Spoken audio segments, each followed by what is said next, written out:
tayo ay familiar sa quotation na education is the most powerful weapon which can use to change the world. Ano nga ba tayo makakapag-aral ng maayos kung nakakaranas tayo ng sobrang init o tinatawag nating heatwave? Narito ang mga dapat gawin at dapat tandaan sa panahon ng heatwave. Ang mga dapat gawin ay Una, magsuot ng preskong damit tulad ng puti at iba pa para mas presko, mas maginhawa. Ugaling uminom ng tubig. Stay hydrated. Tumambay sa lugar na kung saan mahangin. Maligo araw-araw.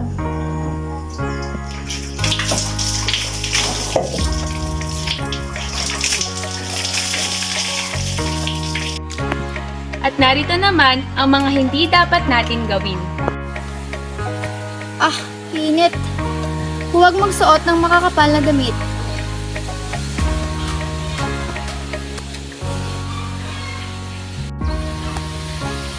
Huwag magbibilad sa araw ng matagal.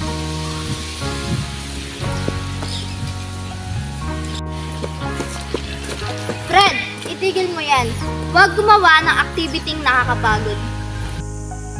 panahon na para makinig at kumilos. Simulan nating seryosohin ang pagkilos laban sa papatinding init. Hindi lamang ito pumapatungkol sa ating pag-aaral, bagkus ito ay pumapatungkol sa ating kalusugan. Tandaan, bawat maliliit na hakbang ay mahalaga upang malabanan ang init na nararanasan at maiwasan ang mga panganib dulot nito. Ako po si Laika Nikanyit. Sama-sama natin labanan ang wave. Ako si Angelina. Stay safe everyone!